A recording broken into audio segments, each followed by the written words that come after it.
Happy Easter, everyone. Welcome back to Catherine's Plates. Today I'm going to show you how to make 7 delicious side dishes perfect to pair with your Easter ham, and it'll be beautiful on your Easter table. You ready? Let's go ahead and get started.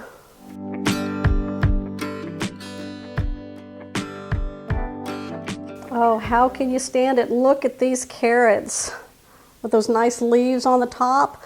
Now, to get these, you just go to the organic section of your store and pick these up. They're perfect for the holidays, and that's, when you can get these.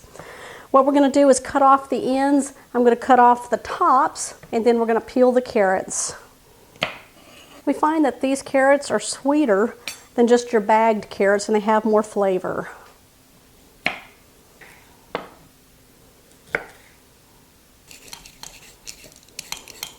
All right, we're just using the fastest peeler in town, in my kitchen anyway. Now this carrot peeler blows through these carrots.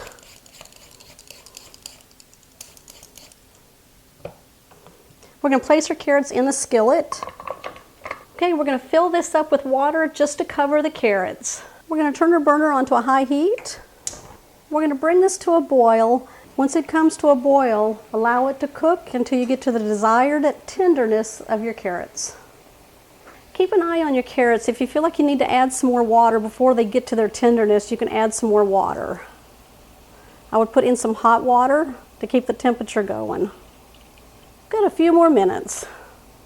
All right, so what I'm going to do is take the carrots out of the pan and drain out the excess water. Make sure you turn your heat down to a medium-low. Put your pan back on. I'm going to add in 3 tablespoons of butter. I'm going to add in a 1/4 cup of brown sugar, and we're going to drizzle in some honey. I've got my husband coming over on the other side. Put in his delicious honey. He gets this fresh from our area. Once you get the brown sugar melted and the butter's all melted and everything's combined, we're going to add the carrots back in.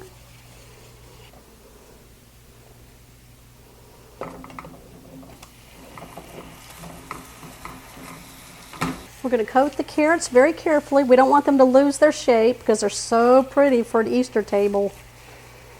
Look at that. We're just going to keep tossing them for just a few minutes. Let the flavors absorb into the carrots.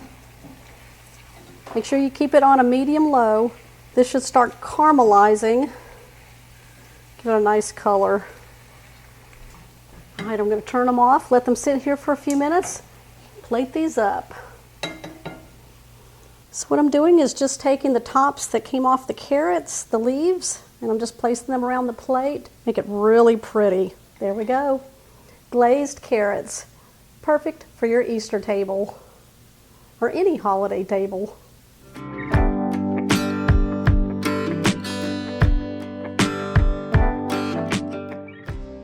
You're going to need some cucumbers. Now I've got 2 large ones. Some nice radishes. I've got a red onion, or you can use a yellow onion or even a white onion. Got some salt, pepper, white granulated sugar, some white distilled vinegar, or you could even use the red apple cider vinegar. I've got some fresh dill, and then we've got some sour cream. First thing we're going to do is cut off the ends of our cucumber, and we're going to start peeling. I love this peeler. So fast and so easy.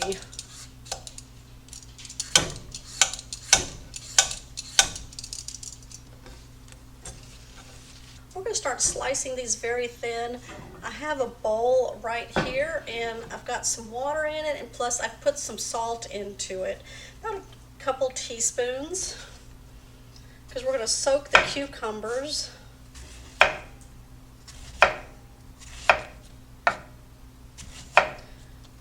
You want these as thin as possible.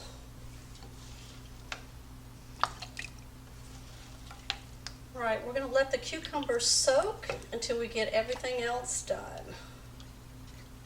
I'm going to be using a red onion. Now I just Cut it in half, took the peel off. I'm going to cut it in half again. And what I want to do is just slice it really thin.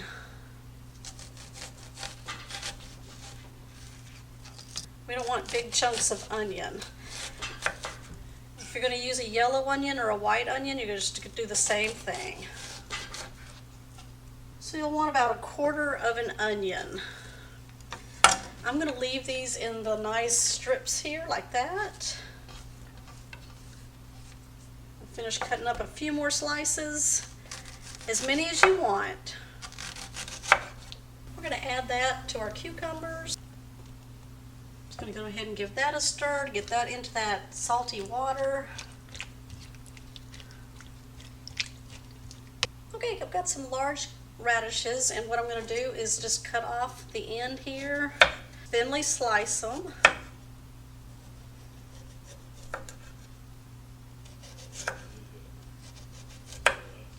If you have large radishes, you can do about 5 to 7 of them and slice them thin. If you have small ones, then you can go up to about 10 of them. Whatever you want in your salad. I'm going to add this to my cucumbers.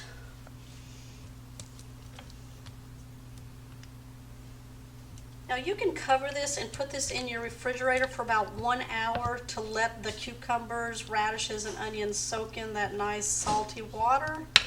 And then we'll rinse them off, or we can just let them soak right here until we get our dressing made. In a small bowl, I'm going to place my sour cream, 1/2 cup.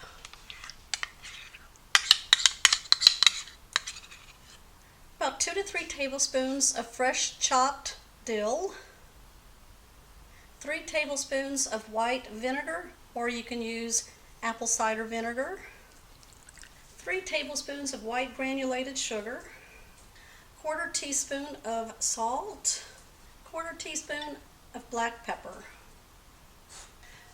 We're going to combine this all together. I'm going to give it a taste. See if you need to add any extra seasoning. That's really good. Okay, I've drained my cucumbers, onions, and radishes and just put them back into the bowl. What I'm going to do is pour the dressing on top. We're just going to start tossing everything together until it's well combined. We'll make sure all the cucumbers, radishes, and onions are all nice and coated with this dressing. It's really nice when you can see that fresh dill in here. Now if you make this beforehand, it's really great because you can cover this, place this in the refrigerator, and just let all those flavors mesh into the cucumbers, radishes, and onions and soften them down. And it's so delicious. There you go. Creamy cucumber and radish salad.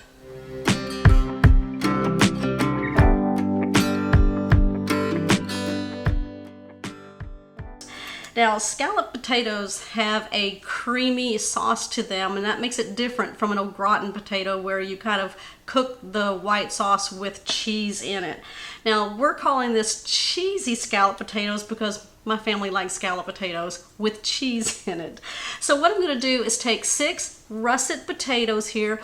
I'm going to peel these, and as soon as I get these peeled, we're going to start slicing them. Now, I'm not a potato peeler, but I can tell you what, if I can bribe somebody around the house to peel 6 potatoes, I sure will. Like, you know, nice fresh iced coffee for my husband. So let's go see if that'll work. Fine. I'm laughing right now. Okay, now that we've peeled our potatoes and we've got them cleaned off, what we're going to do is slice them. Now I've got my little handheld slicer here, and what's really nice is it has a blade control, so as to the size of your potato. So the number 1 right here is going to be 1/8 of an inch is what we're looking for. Now, you like my glove here? It's to prevent cuts. My mom got this for me. I guess she's like, you know, cringing every time she watches me slice potatoes or apples and stuff like that. So I told her I would wear it. She's not. My husband is too. I've nicked myself a few times. So, all right. So what we're going to do is take the potato. Now, I'm just going to put my little handheld slicer here over a medium bowl of water so the potatoes go right into there. And we're just going to start. Now I want to show you these pieces here and show you how thin they are. Okay, look at that. Let me show you one so you can see right through it. Yeah, paper thin. Now if you don't have a mandolin or a slicer, you can use a knife. Just be very careful, all right? Don't try to get to the very end of your potato, okay? Save that much and just, okay, chunk it away. Now, we're gonna save these for, you know, we can dice these up and make a hash with them, or you can make French fries with them, whatever you want. But, you know, it's to save yourself from trying to get all the way to that very last piece of your potato, and saves your fingers and your hands and everything else. All right, as soon as I get the rest of these done, I'm gonna bring you back. Okay, now I've placed my potatoes in a large bowl here, and what I'm going to do is add 1.5 cups of some heavy whipping cream. I've got 1/4 cup of some finely grated Parmesan cheese. Now, I've got all of my spices here, so I have about 1 tablespoon of minced onion. I've got 1/2 teaspoon of black pepper, 1/2 teaspoon of salt. It looks like I got about 1 teaspoon of paprika, and I've got some garlic powder, about 1 teaspoon of that. Now, you can control the garlic flavor in your potatoes, okay? Even less or more or none. So we're gonna go ahead and add all of this. Okay, I'm just gonna take some tongs and mix this all together. We wanna make sure all those potato slices are coated and separated. Okay, all nice and mixed up really good. Let's go ahead and bring our crock pot over here. Okay, so I'm just putting in 1/2 of the potatoes into the bottom of my crock pot here. Okay, what I have is 2 cups of shredded cheese. Now, any flavor that you want in your scalloped potatoes. I'm going to place 1/2 of this, which is 1 cup, across the top of the potato mixture. And then what I'm going to do is add the rest of the potato mixture.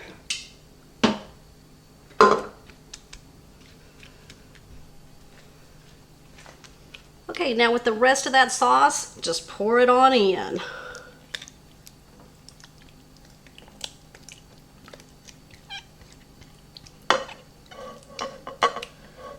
Okay, we're going to use the rest of that shredded cheese, the 1 cup, and we're going to put that on top of here. Okay, what we're going to do now is place a lid on it. Okay, we're going to cook this on a high heat for about 4 to 5 hours until your potatoes are fork tender. Okay, after 4.5 hours on high heat on the crock pot, look at these potatoes. I've already checked them earlier and they are nice and soft and fork tender.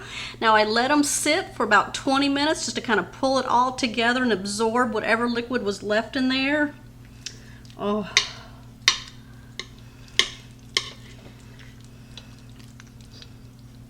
Look at that.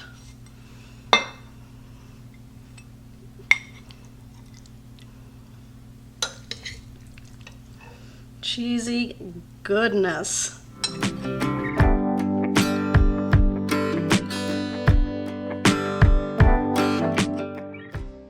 On to the next recipe. I'm going to show you how to make corn casserole in the crock pot. This will help alleviate space in your oven during the holidays, or you can do this anytime. It's a fantastic side dish. Okay, let's go ahead and get started. Okay, in a large bowl, we're going to combine 4 ounces of cream cheese. Now, bring this to room temperature, or you can even soften it in the microwave for about 20 seconds. We're going to add 2 eggs and 1/2 cup of sugar. All right, what we're going to do now is blend this all together.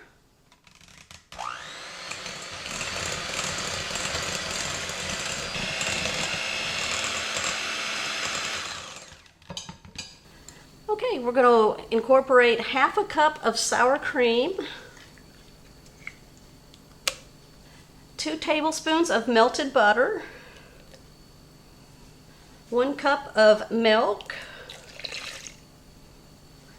a teaspoon of salt, and I'm going to put in 1 8.5-ounce size of corn muffin mix. Now I'm just using the Jiffy brand here. You can use any kind.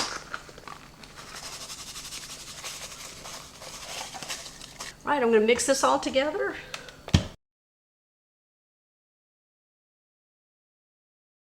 Okay, now I'm just going to hand mix in 16 ounces of cream style corn. Now I've got 2 small cans here and they'll equal the 16 ounces. Okay, I've got about 2.5 cups of whole corn here. Now this is frozen. If you're using canned corn, just make sure you're draining it. We're gonna add that. And we've got a 1/4 cup of some green chilies. Now, we like to use this right here. We picked this up from Costco. But you can also get them in the small cans of the diced green chilies that are the 4 ounces, which is what this is right here.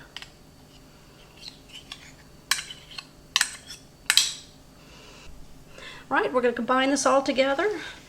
Now, if you don't want to put the green chilies in, you don't have to put them in, and you can certainly control the heat if you want to add more or lessen it. Doesn't that look good? It smells good. Delicious.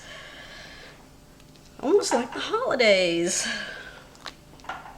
Okay. Okay, what we're going to do now is spray our sleeve of our crock pot on the sides and on the bottom. This will prevent it from sticking. And then we're going to take our mixture and pour it in. Okay, we're going to place our lid on.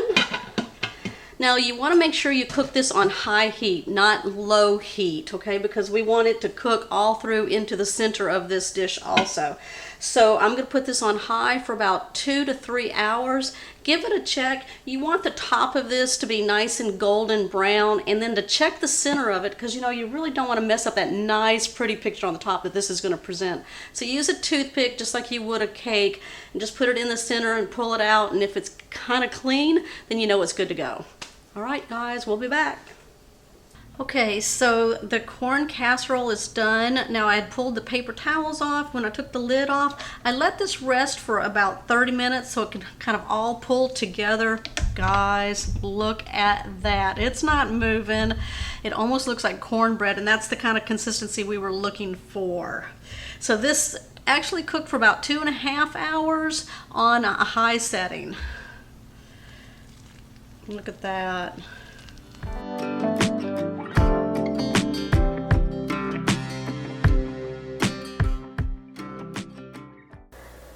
We're going to take these fresh Brussels sprouts and we're going to make smashed Parmesan Brussels sprouts out of these. We're going to rinse these really good.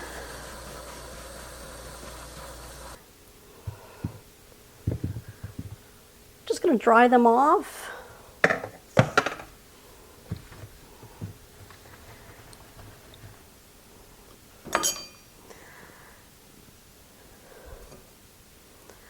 You want to cut off the ends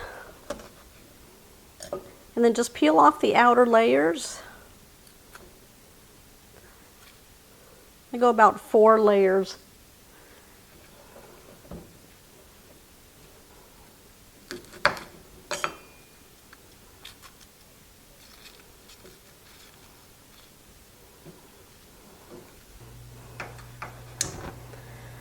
We're going to bring a medium pot of water to a boil.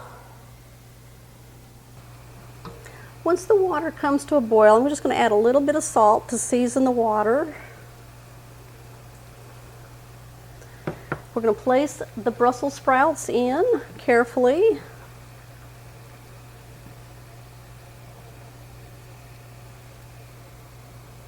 We're going to let them boil for 8 minutes. Okay, what I've done after the 8 minutes was I've taken the Brussels sprouts and drained them. I'm just going to put them on a cutting board. We're going to slice these in half lengthwise. I'm just using a fork to hold it because these are pretty hot.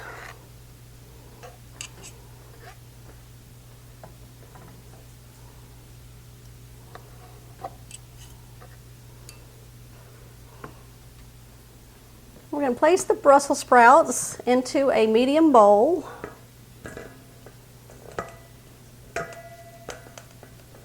I'm going to drizzle with a little bit of cooking oil. Now I use avocado oil, or you can use olive oil. We're going to place in half a teaspoon of minced garlic, 1/4 teaspoon of salt, 1/4 teaspoon of black pepper. I'm just going to take a spatula and we're going to blend this all together very carefully.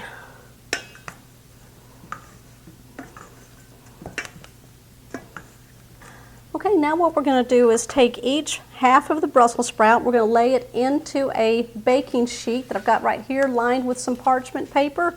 We're going to place it upside down.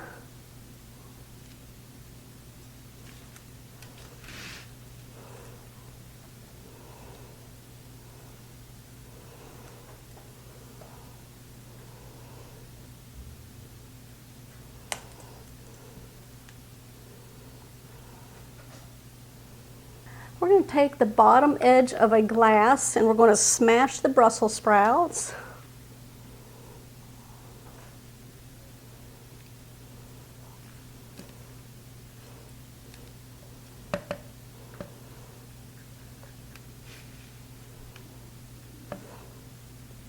All right, we're going to take some fresh grated Parmesan and sprinkle it on top of each Brussels sprout.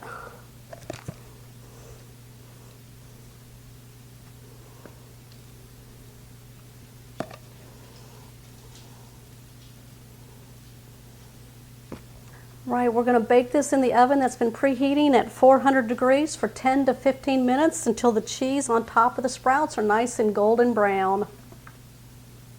Okay, this is what they look like when they come out of the oven, my smashed Parmesan Brussels sprouts. I am going to show you how to make the most delicious Southern pasta salad. It has got the most creamiest dressing that you can imagine. Plus, look at all the colors in this pasta, which you can use any pasta you'd like also. Okay, we're going to start off with a large pot of water. Now I'm just going to add some eggs to it. I'm going to use about 2 of these eggs for my pasta salad. The rest I'm just going to cook so that I just have on hand so I can finish off this carton. Now this pot of water will be used for the pasta.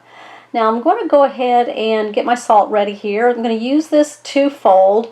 One is going to be to sprinkle over the eggs. Now that will help prevent the eggs from splitting or breaking in there. Now, and then I'm going to add some more salt just as a seasoning for the water. Well, the water has come to a boil. That means the eggs have been in there for about 6 minutes. So we're going to keep those eggs in there for an additional 5 minutes. Okay, I've got my pasta here. I'm using about 1 pound. Now I've pulled this penne pasta out of my pantry. This is a good pasta to have because that dressing will go up inside these noodles and be really good. Alright, let's go ahead now. We're going to add all of our pasta.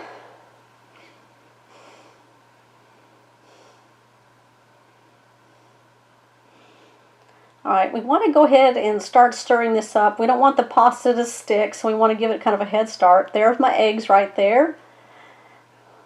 Now eggs have a 5-5-5, which means 5 bring to a boil, 5 in the boil, and then 5 in cold water. Okay, we're going to cook this pasta until it is completely done per this package instructions. Now I'm pulling my eggs out with a small sieve here. And I'm going to place them into an ice water bath. I'm just made here in a medium bowl. This will help stop the cooking and also cool the eggs down before we chop them up and put them into our salad.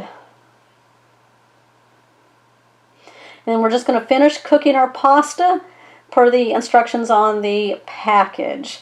Now we're going to drain our pasta, and I'm just rinsing it off in cold water to help stop the cooking process and also cool this pasta down before we start making our salad.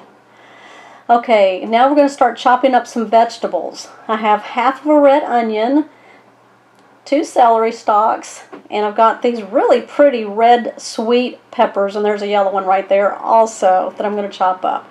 Okay, with the red onion, I peeled and I just cut in half, and I'm making slices all along one side of this, very thin slices. Now I'm going to turn this onion on its side and then just cut through those slices. And we're just going 3/4 of the way down the onion. You don't want to go all the way through it. This will hold the onion together as we are making our cuts to it. All right, I'm going to lay it on its side. I'm going to drag my knife through it. Look at those nice dices that it's making. Perfect, all uniform and even sizes.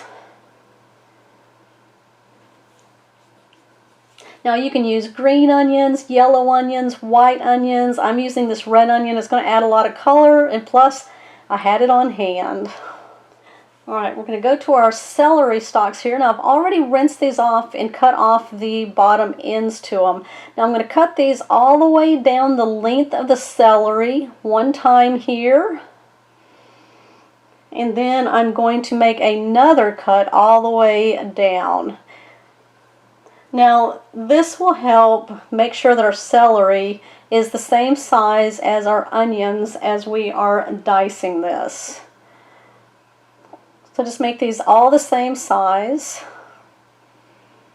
Celery is going to add a nice crunch and adds a nice flavor to our salad. If you don't want to add celery, you do not have to add celery. You know, it's your salad, whatever you want to put into it. Alright, I'm just going to do a close-up here of me cutting this celery. You know, just be very careful when you're slicing your onion down lengthwise because it is very jiggly. You know, broccoli, cauliflower, anything like that. I tend to want to cook my broccoli before I put it into a salad. Alright, I'm going to go all the way down. We're going to use this whole celery stalk all the way through to those pretty flowers right there, which will add even more flavor and a nice texture. Who likes celery? Let me know. I love it. I can put celery and green peppers or any kind of peppers in anything, and onions, all my favorite stuff. You'll find that almost in everything I cook. Look at that. It's already looking good. Okay, we're going to work with our sweet peppers now. They generally come in an assorted bag of red, yellow, and orange. Now I've got a lot of red ones today. I'm not sure why. It probably came like that. So what we're going to do is cut the tops off, and then I'm going to cut these in strips. If there's some membrane on there that I just don't want to eat, I'm going to take that out along with some seeds. Now generally sweet peppers, you can just pop them and eat them whole. Okay, so I'm just cutting these into strips. Now, as many colors as you can use will just really be dynamite in your pasta salad. Now, I'm just taking my knife here and running along the edges of the membranes and popping those out.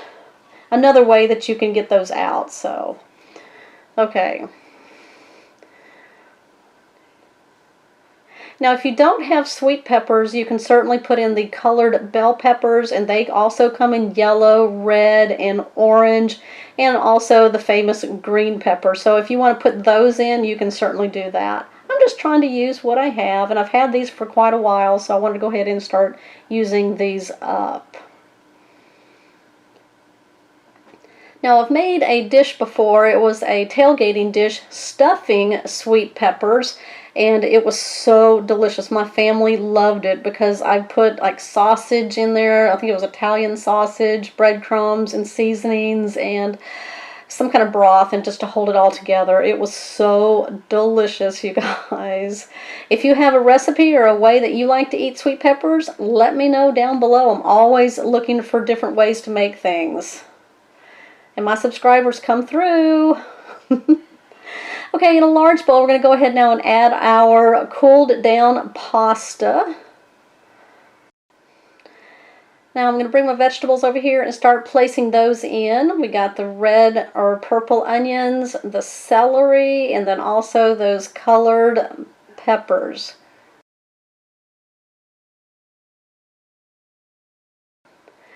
Okay, now I'm going to start chopping up my eggs. I got 2 of them here that I've peeled. Now they're cooled down, and so I'm just going to slice them in half.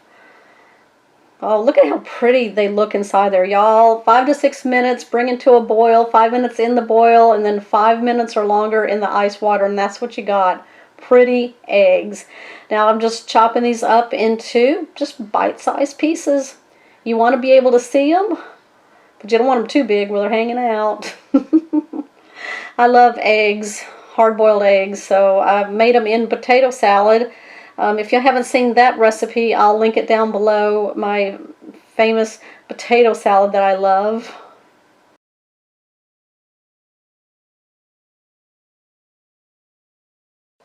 Alright, let's go ahead now and add our chopped eggs into our pasta salad bowl.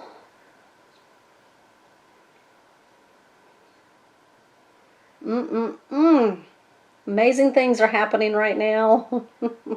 Got some sweet relish here. There we go. And I'm going to put in about 2 tablespoons. Now you can put dill relish if you want to put that in there. I like sweet relish. If you want to take some pickles and slice those and then dice them up, you can do that also if you don't have the relish in your house. Okay, let's go ahead now and make the dressing. Now I've got 1 cup of mayonnaise going in. Now, I don't tend to use Miracle Whip in my salads. I like the mayonnaise and then add what I want afterwards to that. Okay, I'm going to add 1/4 cup of sour cream. Alright, so my sweet relish, I'm bringing it back out again because I want to put some of the juice into my dressing. And about 2 tablespoons of that. Alright, I'm going to add a little pinch of yellow mustard. I like to shake it really good beforehand so that we don't get water in it. Just a squirt. Looks like about a teaspoon. I'm going to add some pepper. Probably about 1/8 to 1/4 teaspoon of pepper. Again, this is to taste. And salt, it looks like about 1/4 teaspoon I'm putting in. And then I'm going to sprinkle in some garlic powder. About 1/4 teaspoon. Okay, let's mix this all together. It's sure looking like a creamy dressing to me. You want to make sure you mix it well all the way down to the bottom of the container there. We're going to give it a taste. See if we need to add anything, any more seasonings or flavorings. It tastes so delicious. I'm just going to keep it the way it is. Okay, we're going to go ahead now and add our dressing to our pasta bowl here with all of our good stuff in it. Does it look creamy to you? Oh my goodness. I'm ready to dig in already. Okay, nice and smooth. Oh, delicious. Yes, I'm going to lick that spoon. Okay, put a wooden spoon in there and start mixing very carefully. Bring up from the bottom to the sides, stir in that dressing. Keep everything in the bowl though. Anytime you have this much in a bowl, things tend to fly out or leap out at you. Okay, it's looking really good. Just keep going until everything looks consistently mixed up and very pretty. All those colors coming together.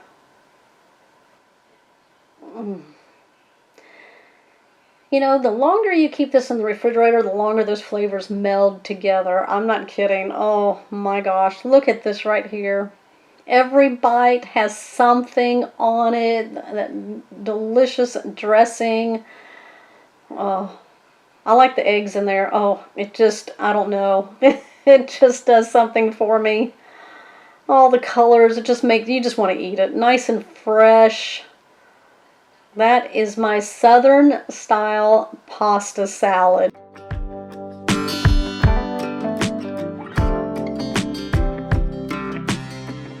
Ingredients we're going to be needing to make our hot crossed buns. Now, these are pulled right out of your pantry and refrigerator.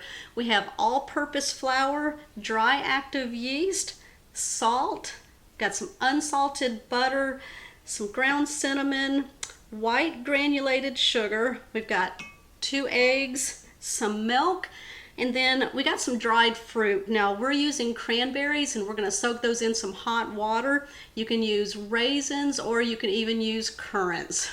The first step we're going to do is we want to plump up our dried fruit. Now I'm using raisins right here. These are dried cranberries.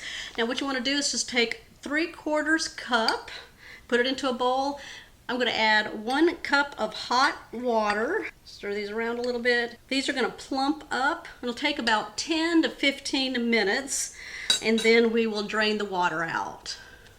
The next step is blooming our yeast. I'm using an active dry yeast here. In just a small bowl, we are going to start off with 1/4 cup of warm milk. To that, I'm going to add 1/2 teaspoon of white granulated sugar. We're going to give this a mix. And then what we're going to do is sprinkle our yeast on top of our milk mixture here. Right here, I pulled out 2 1/4 teaspoons of the yeast. What I'm going to do is sprinkle it over the milk. I'm going to go ahead and stir this into the milk. Then we are going to set this aside, any place that's room temperature, and when we get ready to use this, it should be nice and bubbly and double in size, so it should be blooming. While the yeast is blooming, I'm going to be using a large bowl that fits my stand mixer. I'm going to add 1/2 cup of warm milk, 1/2 cup of white granulated sugar, 4 tablespoons of melted butter, 1/2 teaspoon of salt. I'm just going to mix this up.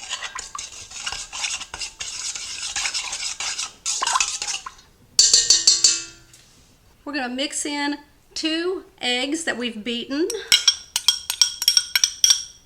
the bloomed yeast. Now it more than doubled in size. Look at that. Perfect. We're going to add that. And then we're going to add 1/4 teaspoon of ground cinnamon. Now if you want to add ground cloves or ground allspice, you can do that also. Okay, I'm just going to give this a mix. And then we're going to put this on our stand mixer and we're going to put a dough hook on it. Okay, we're going to be adding 4 cups of flour, or about 1 cup at a time. I'm going to add my first cup and go from there.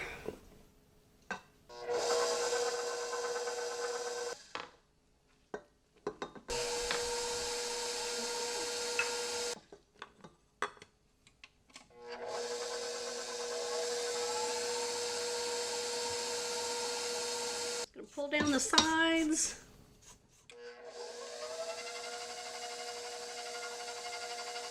Okay, so as you can see, the dough all came together and it was kneaded for 8 minutes. We got a nice elasticity to it. So I'm going to go ahead and take this out and place it on my board. All right. Just going to start forming this just a little bit. Just using my palms of my hand, just push on it a little bit. I had drained my cranberries here after they sat in the water for about 30 minutes. What I'm going to do is just add these to the center of my dough. All right, then I'm just going to pull my dough and put it into the cranberries and just kind of knead them in. So just pull from the bottom, tuck it over, and then just knead them in. All right, let's go ahead and start preparing our bowl. Now I'm just using a large bowl. I've got 1 tablespoon of softened butter in here, and I'm just going to take it and coat the whole bowl with it. We're going to put our dough ball back in here. Now I'm just going to kind of roll it around in the butter so it's all coated. Okay, at this point what you can do is place a towel over this and put it in a nice warm place, or like what I like to do, take a sheet of plastic wrap and cover my bowl with that. And I tend to just use the microwave as a nice warm place for that. You don't need to turn it on or do anything like that. You can just place that in there or on a warm countertop. Okay, we are going to proof this until it doubles in size, and it should take about an hour to an hour and a half. I've pulled the dough out. It's been an hour and a half while it was rising, and it is more than doubled in size, as you can see here. But what I'm going to do is just put a fist through it. We're going to get all that air out of there. So just hit it a few times. All right, let's go ahead and add some flour to our work surface. And then what I'm going to do is upend the dough upside down onto our work surface.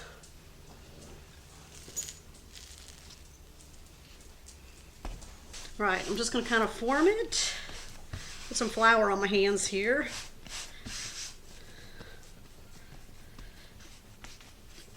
What I'm going to do is cut this into 4 equal parts. I'm just going to use my pastry scraper here. Cut the dough in half. And then we're going to cut those in half. And that'll give you 4 equal parts. I'm just going to set 3 of them off to the side, and we'll work with 1. Now what we want to do is just kind of roll it out into a log shape. All right, let's cut that in half. And then we're going to cut those in half. We have 4 equal cuts there. I'm going to put some flour on my hands. I'm going to take one and we're going to roll it into a ball. I'm going to set this off to the side. Go.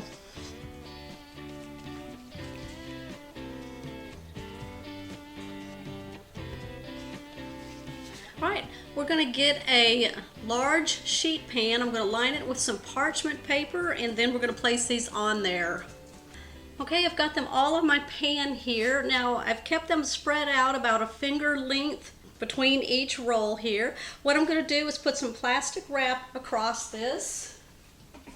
I'm just going to lay it across for just a second. What we're going to do is spray this with some cooking spray. And what that will do is keep the rolls from sticking to our plastic. And now what I'm going to do is just turn that over so that the side with the spray on it will be laying on the rolls. And just put it back into a nice warm place for about 30 minutes, and then these should rise up. Okay, now that my rolls are nice and puffy and they grew a little bit, we're going to go ahead and score each roll with the cross. So I'm just taking a knife and just gently scoring across the top to make like a plus. The next step is I have beaten up 1 egg with 1 teaspoon of milk, or you can even do water if you want to do that. And what I'm going to do is just take my pastry brush here and coat the rolls on the sides and the top. This will give it a nice color when they bake up. Okay, in a small bowl, I'm going to add half a cup of flour, 1 tablespoon of white granulated sugar. So we're going to incorporate about 4 to 8 tablespoons of water. Start low and then work your way up. Okay, that's what we're looking for right there. What I'm going to do is put this into a piping bag. If you don't have a piping bag, you can just put this into a small Ziploc bag or sandwich bag. Cut off the bottom to make you a point to where you can pipe out the dough here. Okay, so I've turned my oven on to 375 degrees, so we can go ahead and start heating that up. These will give you even lines.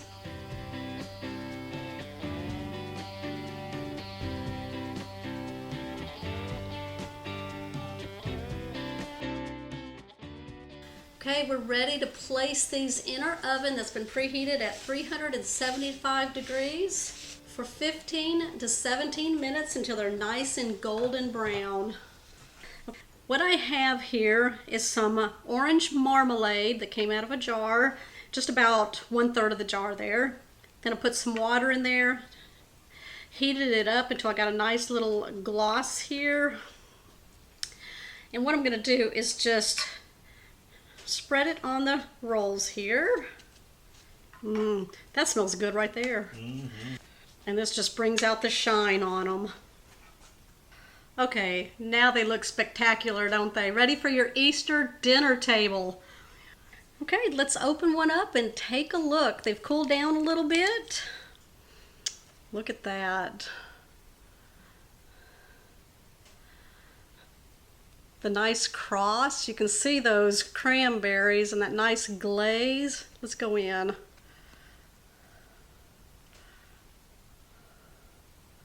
Oh. Okay, let's take a look at that crumb.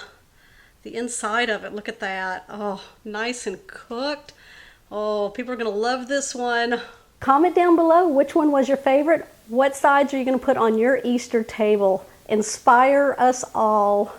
All right, happy Easter, everyone. I hope you will give me a thumbs up on this one. If you're new to the channel, y'all make sure you hit the subscribe button down below and that bell notification. That way you'll always know when shows are posted. I'll see you on the next episode.